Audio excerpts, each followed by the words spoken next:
Bismillahirrahmanirrahim, assalamu alaikum wa rahmatullahi ta'ala wa barakatuh. Toujours sur notre projet gestion des contacts avec C# Windows Form, bien sûr en utilisant Visual Studio comme environnement de développement. Voilà, nous avons vu la dernière séance comment bien sûr voilà, ajouter des photos sur notre application. Donc voilà, si je clique ici parcourir, voilà, je peux sélectionner une photo. Voilà, et là, il sera bien sûr inséré ici. Voilà, nous avons vu comment bien sûr modifier sur le bouton contact, comme ça il prend en considération donc, la sauvegarde de l'image de la liste des contacts. Donc, dans cette séance, on va voir donc, comment ajouter bien sûr une zone de recherche ici, donc un bouton qui permet bien sûr de rechercher. Et on va voir comment bien sûr donc, utiliser les événements donc, sur le clavier, donc Key App, pour faire des recherches. Automatiquement, on va mettre à jour automatique lors de la recherche. Automatiquement, on va mettre à jour ici le nombre de contacts selon le résultat obtenu, donc suivant le critère de recherche. D'accord? Donc je retourne ici. Donc voilà, c'est l'explorateur de projet, donc c'est liste de contacts. Très bien. Donc voilà, je vais ajouter ici une petite zone de recherche. Donc c'est une zone de texte. Donc voilà, donc texte. Pardon. Donc voilà ici, donc c'est une zone de texte comme ça. Donc voilà, après je vais ajouter bien sûr un bouton ici qui permet bien sûr de faire la recherche. Voilà, je vais sélectionner bouton. Très bien, comme ça. Voilà. Donc automatiquement, pardon.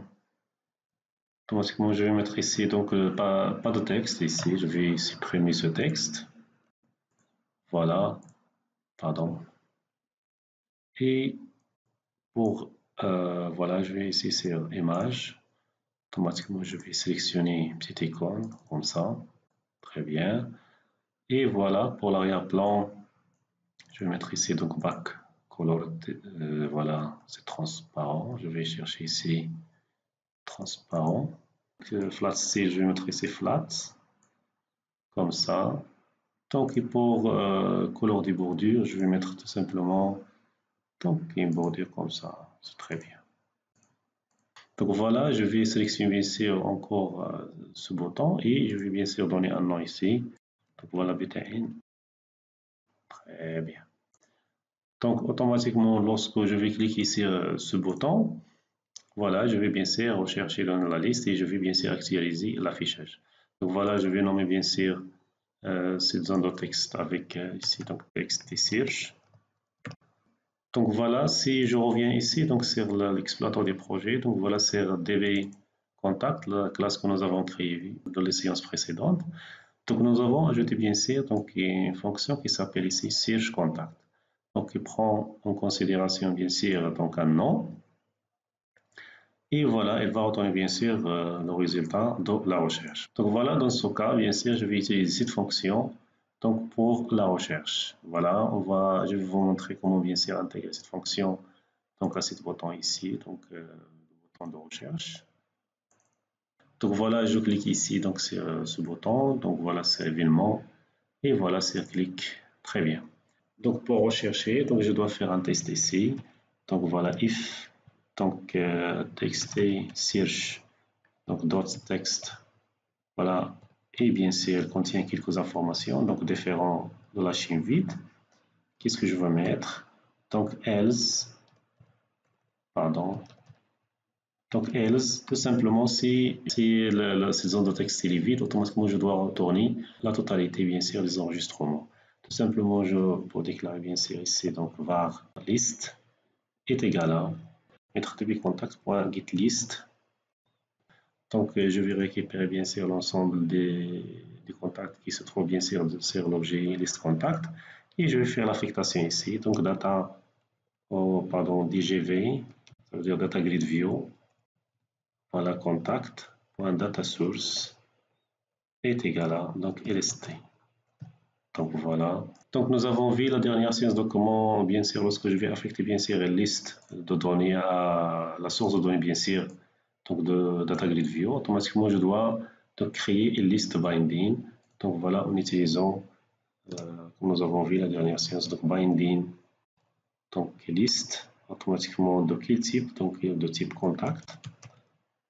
Voilà, l'objet contact. Et voilà, je vais créer à partir de cette liste. Voilà, je vais créer donc la liste binding. Comme ça, c'est très bien. Voilà, pardon, j'ai oublié ici de mettre new. Comme ça, je vais créer bien sûr une liste de binding. Comme ça, c'est très bien. Voilà, j'utilise bien sûr le mot-clé var pour déclarer donc une variable anonyme.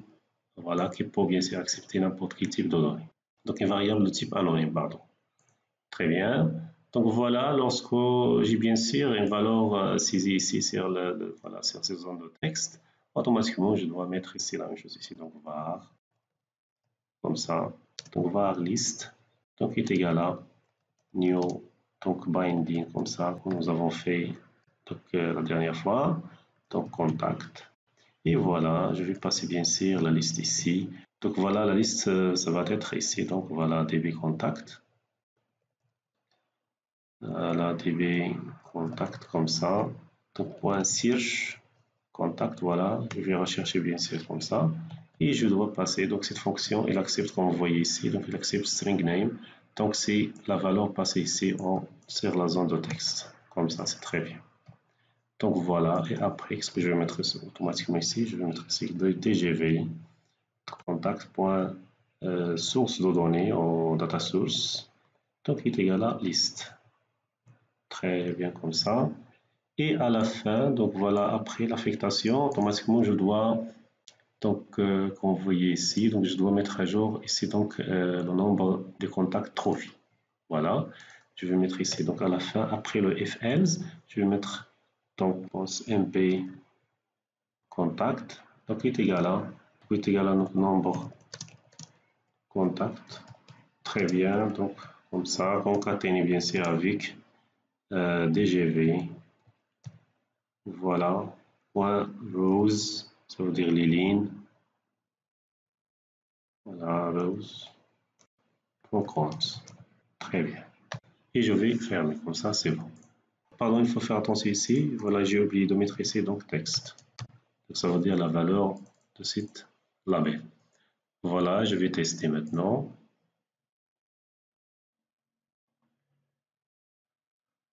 Donc voilà, par exemple, je vais chercher sur le mot qui contient par exemple MO.